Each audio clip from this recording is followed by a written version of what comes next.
Good morning, CMSW. Welcome back. And welcome, Mr. Buckles. Let's get right down to it. All right. The category today is Jeopardy. We understand there is a new top dog. Yeah. Last week, Ken Jennings took home $1 million and was named the Jeopardy greatest of all time. He was invited back to the show because he famously won 74 Jeopardy games in a row back in 2004. Why? Are we talking to Mr. Buckles about Jeopardy? We'll tell you why. You look at someone who's been on Jeopardy. No lie. Back in 2016, Mr. Buckles made it to the semifinals and took home $17,000. So, Mr. Buckles, what was the best part of being on Jeopardy?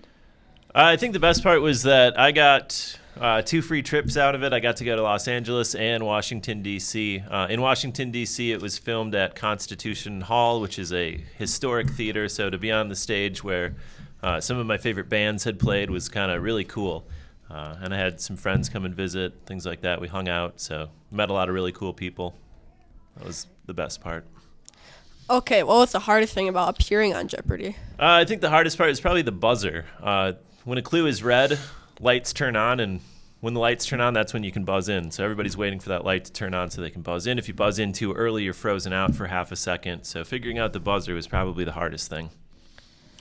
Moving on, Ken Jennings missed this question in 2004, which broke his winning streak. Are you up for the real challenge, Mr. Buckles?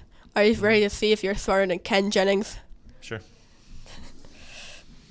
Here goes. Most of this firm's 70,000 seasonal white-collar employees work only 4 months a year. What is H&R Block? That is right. Congratulations! You're smarter than Ken Jennings. After winning his latest Jeopardy title, Ken Jennings was asked if he would ever want to be the next Jeopardy host. He said no. He couldn't imagine the show without Alex Trebek. But, Mr. Buckles, if the show is to go on, eventually a new host will have to be named, right? Besides yourself, who could take on the role? Or should the show just go away once Alex Trebek leaves? Well, that's a tough question. I'm not sure who could fill Alex Trebek's big shoes. Certainly I could. Thinking about anybody else, I would guess maybe Mr. Showquist could take that role. He's got a nice, strong voice. Alex Trebek might go away someday, but our jokes never leave. What do you get when you cross Jeopardy with a dinosaur? Alex T-Rex. The first one is... I'm sorry, Yoda. Once again, not in the form of a question. Who's the Jeopardy contestant who won big without answering a single question? Chuck Norris. When he flexed his muscles, the buzzer activated out of fear. We're going to end the show with 2 announcements in the form of Jeopardy questions. This traditional year-end memento will give you a record of your entire school year for just $20. What is a CMSW yearbook? Order yours from jostins.com today. Correct. Next question. Scheduled for February 2020, this canine-themed display celebrates this emotion.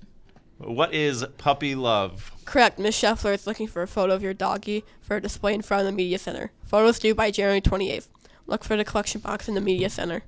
Before we go, Mr. Buckles, can you give us an update on the great season your Knowledgeable team has this year?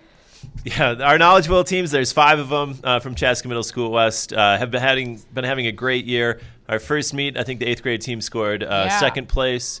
We won the Triple Team Award. No, we didn't. We won the Moving On Up Award. No, we didn't. And our last meet, we got 8th grade got 4th place. Yeah. And we're talking about meets of probably 45 to 50 teams. So it's been a really successful year. We've got a final meet in February, and I think good things will happen. So thanks for having me on. Well, that's it for the show today, Westy. See you Thursday. Bye. Bye.